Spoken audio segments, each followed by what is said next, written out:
Assalamualaikum warahmatullahi wabarakatuh. Halo Sobat Cerdas, kembali lagi dengan saya Dewarda dengan NIM 24210068 dari Program Studi Pendidikan Bahasa dan Sastra Indonesia di Institut Keguruan dan Ilmu Pendidikan Siliwangi atau yang biasa disebut IKIP Siliwangi. Nah teman-teman, pada kesempatan kali ini kita akan membahas sebuah teori yang cukup menarik dalam dunia belajar bahasa, yaitu teori nativisme. Teori ini pertama kali dikenalkan oleh seorang tokoh besar dalam bidang linguistik, yaitu Noam Chomsky. Teori nativisme ini menyatakan bahwa kemampuan berbahasa adalah sesuatu yang merupakan bawaan sejak lahir. Pasti Sobat Cerdas di rumah penasaran kan bagaimana teori ini menjelaskan cara kita belajar bahasa? Yuk tonton videonya sampai habis. Sebagai panduan untuk video ini, berikut adalah daftar isi yang akan kita bahas, yaitu pendahuluan, pembahasan, faktor-faktor, kelebihan, kekurangan, aplikasi terhadap pembelajaran, lalu kesimpulan dan saran. Nah teman-teman, sebelum masuk ke pembahasan, kita harus mengetahui dulu bahwa dalam dunia pendidikan, teori belajar bahasa menjadi fondasi bagi para pendidik untuk merancang strategi pembelajaran yang efektif. Dengan memahami pentingnya teori belajar bahasa, kita dapat merancang pendekatan pembelajaran yang lebih efektif dan sesuai dengan kebutuhan perkembangan peserta didik. Pentingnya teori belajar bahasa terletak pada pemahaman bahwa proses pembelajaran bahasa tidak hanya terjadi melalui latihan atau pengaruh lingkungan saja, tetapi juga melibatkan mekanisme bawaan yang sudah ada dalam diri manusia atau bawaan sejak lahir. Salah satu teori utama yang menjelaskan hal ini adalah teori nativisme. Nah, kita akan masuk ke pembahasan di mana di sini dijelaskan mengenai pengertian teori nativisme. Nah, jadi menurut Amanuddin 2019 halaman 67, nativisme adalah aliran yang berpendapat bahwa perkembangan manusia itu telah ditentukan oleh faktor-faktor yang dibawa manusia sejak lahir. Pembawaan yang telah terdapat pada waktu lahir itulah yang menentukan hasil perkembangannya. Dengan kata lain, lingkungan, keadaan sosial, budaya, bahkan pendidikan dianggap tidak berpengaruh sama sekali. Jadi, menurut nativisme, pendidikan tidak dapat mempengaruhi sifat-sifat pembawaan. Pendidikan dan lingkungan tidak berpengaruh sama sekali dan tidak berkuasa dalam perkembangan seorang anak. Dalam ilmu pendidikan, teori nativisme ini dikenal sebagai pandangan pesimisme dan pedagogis. Teori ini disebut pula dengan biologisme karena mementingkan kehidupan individu saja tanpa memperhatikan pengaruh-pengaruh dari luar. Perkembangan individu sangat dipengaruhi oleh beberapa faktor, yaitu faktor genetik atau faktor keturunan, di mana kedua orang tua yang mendorong adanya suatu bakat yang muncul dalam diri manusia. Contohnya ketika ada seseorang orang tua yang menjadi seorang penyanyi, maka anaknya memiliki bakat pembawaan sebagai penyanyi. Yang kedua ada faktor kemampuan atau bakat, yaitu faktor yang menjadikan seorang anak untuk mengetahui potensi yang ada dalam dirinya. Faktor ini lebih nyata karena anak dapat mengembangkan potensi yang ada dalam dirinya.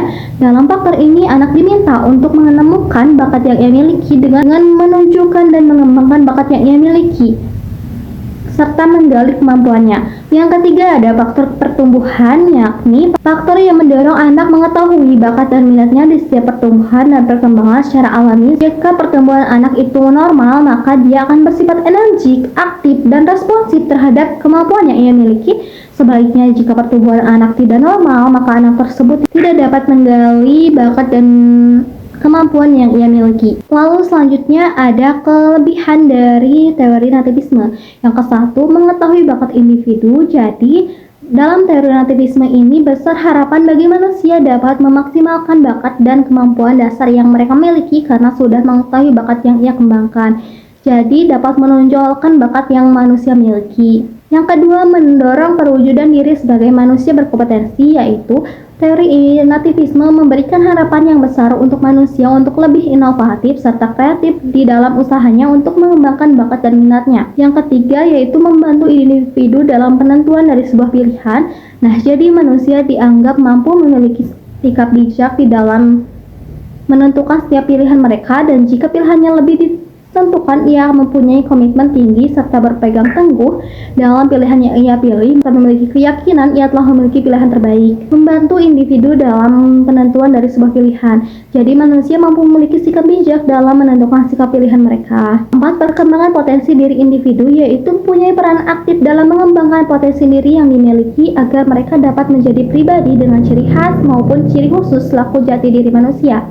Yang kelima, mengenali bakat dan minat yang ia miliki. Dengan adanya teori ini, maka manusia akan lebih mudah mengenali bakat yang ia miliki. Dengan hal itu, manusia dapat lebih maksimalkan bakatnya sehingga bisa lebih optimal. Ketika ada kelebihan, tentu saja ada kekurangan. Jadi di sini kekurangan dari teori belajar nativisme yakni menganggap sifat manusia bersifat permanen dan tidak dapat diubah. Pandangan negatif dari teori ini adalah seolah-olah manusia memiliki sifat yang sulit diubah karena sifat-sifat turunan yang telah melekat padanya sejak lahir. Teori ini berasumsi keturunan baik pasti akan menjadi sosok baik dan keturunan jahat akan menjadi sosok jahat.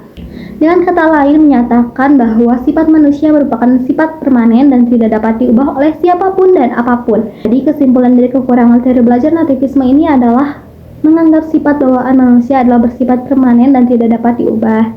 Yang selanjutnya ada aplikasi teori nativisme dalam pembelajaran. Yang ke-1 yaitu memberikan kesempatan untuk eksplorasi. Maksudnya, jadi contohnya ketika dalam pelajaran bahasa Indonesia, ketika ada materi naratif, siswa diberikan kewenangan atau kebebasan untuk mengolah bahasanya sendiri untuk membentuk suatu cerita naratif. Hal ini tuh memerlukan bakat bahasa yang dimiliki oleh siswa. Yang kedua adalah rekrutmen peserta didik berdasarkan kemampuan. Bertujuan untuk mengetahui bakat dan kemampuan bawaan siswa dengan tujuan untuk mengarahkan peserta didik agar sesuai dengan kemampuan dan bakat yang ia miliki. Yang ketiga ada metode Montessori, yaitu menggunakan pembelajaran yang membebaskan anak untuk memilih aktivitas sesuai minat dan bakatnya. Yang keempat ada pembelajaran bahasa holistik, yaitu lingkungan yang kaya dan dengan interaksi verbal, permainan, bahasa, dan cerita yang digunakan untuk mendukung kemampuan bawaan anak dalam mempelajari bahasa. Contohnya menggunakan cerita interaktif dan diskusi kelompok untuk meningkatkan keterampilan berbicara dan mendengarkan siswa. Yang kelima ada teknologi pendidikan, yaitu ada aplikasi pendidikan dan permainan edukatif yang membantu merangsang kemampuan bawaan yang sudah ada sejak seseorang lahir dengan berbagai bidang. Yang keenam, pendekatan berdasarkan minat dan bakat. Jadi guru mengidentifikasi minat dan bakat setiap siswa dan memberikan kesempatan bagi mereka untuk mengeksplorasi dan mengembangkan kemampuan tersebut lebih lanjut. Contohnya, siswa yang menunjukkan minat dalam bidang sains dapat diberikan proyek penelitian yang lebih mendalam. Yang ketujuh ada pendidikan berbasis penemuan atau discovery learning. Dalam pendekatan ini, siswa terdorong untuk belajar melalui penemuan dan eksplorasi mandiri. Guru hanya berperan sebagai fasilitator yang menyediakan alat dan sumber daya yang perlu diperlukan. Sementara siswa sudah melakukan eksperimen, mengajukan pertanyaan, dan menentukan jawaban mereka sendiri. Selanjutnya, ada kesimpulan dan saran. Secara keseluruhan dapat disimpulkan bahwa teori nativisme ini adalah perkembangan manusia yang telah ditentukan oleh faktor-faktor yang dibawa sejak lahir atau faktor pembawaan baik karena berasal dari keturunan orang tuanya, nenek moyangnya, maupun karena ditakdirkan. Demikian pembawaan itulah yang menentukan hasil perkembangannya. Jika pembawaannya baik, maka anak pun akan memiliki bawaan yang baik, begitu pula sebaliknya. Dapat disimpulkan juga menurut aliran ini, baik maupun buruknya seseorang siswa ditentukan oleh bawaan sejak lahir, serta fungsi pendidikan yang hanya sampai pada pengembangan bakat saja. Jadi, teori nativisme ini merupakan salah satu aliran dalam pendidikan yang berpandangan bahwa setiap anak yang lahir telah membawa bakat tersendiri dan akan berkembang masing-masing menurut bakat yang ia bawa sejak ia lahir. Untuk saran yaitu meningkatkan efektivitas penerapan teori nativisme dalam pendidikan.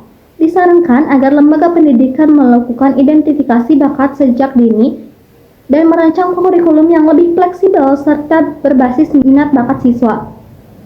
Selain itu, penting bagi orang tua untuk mendukung perkembangan anak sesuai dengan potensi bawaan mereka, tanpa memberikan tekanan untuk memenuhi harapan yang tidak sesuai dengan karakter yang dialami oleh anak. Dengan cara ini, proses pembelajaran dapat lebih efektif dan relevan dengan kebutuhan individu siswa.